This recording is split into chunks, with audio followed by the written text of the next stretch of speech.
મહિલા અનામત કોની હારું? આ મહિલા અનામત આ બિચારી મોટી મોટી માવડીને તમે મારી શરમ આવે ને? તમે પેલા હર્ષ સંઘવીને તને શરમ આવે તને? તું ગૃહ ખાતું તને બિહાડ્યું? કઈ એક તો એક્શન લેવી જોઈએ ને, જેને મારે તને ઉભો તો કર.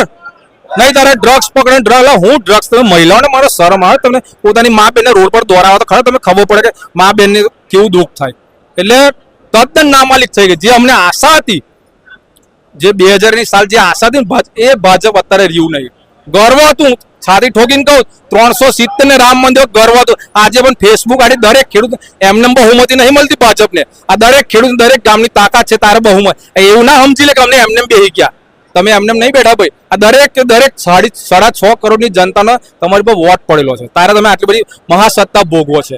એટલે અમને પણ બહુ ગર્વ હતો. અમારી ફેસબુક આઈડી ઇન્સ્ટા આઈડી દરેકની ચેક કરે ને તો અમારા ધારાસભ્ય મુખ્યમંત્રી પીએમ સીએમ બધાના જ પોસ્ટરો નીકળશે અંદરથી. રામ મંદિરના નીકળશે, 370 ના નીકળે. 370 નાબૂદ થયા પછી મેં જાતે અમરનાથનો પ્રવાસ કરેલો. ખરેખર અદ્ભુત છે જે મિલિટરીની વ્યવસ્થા અમારા માટે. પણ એના થકી તમે પ્રજાને આપ્યું, એક હાથથી મારવાનું, એક હાથથી ખેંચવાનું, આ કયો ન્યાય કહેવાય? તમને આજે સત્તા આપી છે તો વ્યવસ્થિત નિર્ણય કરો, કંટ્રોલ લેવલ તો બનાવો તમે. આ તો એક તરફી જ ચાલે કરે, એક તરફી ને કઈ બોલે સીધું પેલું શું કે કોઈ તમારી બાજુ આમ જોવે. અમારે અત્યારે સભા હતી અમારા ગામમાં, તોય પોલીસ વાળા મારા બેટા ગાડી બેઠા બેઠા જોવે. એટલે જોઈને ભાઈ તારે જે કરવું કર. ખેડૂતની સભા હતી મારા ગામમાં જ રાખી ભરૂચ દક્ષિણ ગુજરાતની, તો મારા બેટા ગાડીની અંદર બેઠા બેઠા એટલે ભાઈ બહાર નીકળીને આવે ને ભાઈ તું જમીને જા. અમે કે બાયલા નહીં ભાઈ. મીડિયાને જે ચેકિંગ કરવું કરી લે, તમે કશું તોડી નહીં લેવાના. ખેડૂત લઈને જ રહેશે, અમે લઈને જ રહેવાના છે. લેવાના ના આપ્યું તો સત્ય તમે ઘર ભેગા. આ આપણી ચેલેન્જ છે. બીજું મીડિયાની તમે વાત કરી છે, તો હું મીડિયામાં છું એટલે મીડિયાનો સવાલ ના પૂછી શકું તો હું ખોટી છું. એટલે મારું કામ કેવું છે એ જાણવું પડે. ઓલ ઓવર બધા જ મીડિયાની જનરલ વાત કરું છું. અત્યારે 2026માં મીડિયાની કામગીરી કેવી છે?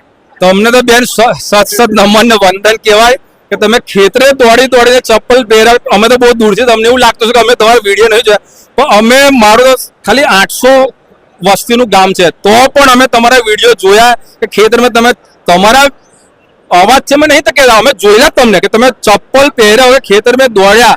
જે કોંડ અને આ જેતપરની અંદર થયું તારે આટલું મોટું આંદોલન થયું. ખેડૂતો જાગૃત થયા તમારા વિડીયો જોઈને કે આજે ખેડૂતો ખરેખર તમે જે બતાવ્યું ત્યાર પછી ખેડૂત જાગૃત. અમે તે વખત નક્કી કર્યું હતું કે કાજલબેન મળે તો અમે ઇન્ટરવ્યુ આપીશું. જે વખતે બાઇક રેલી પણ તમે ના મળ્યા, આજે અમે તમને જોયા એટલે સ્પેશિયલ બધા ખેડૂતો મળે. આજે કાજલબેનને અમે મળીને જે ઇન્ટરવ્યુ આપ.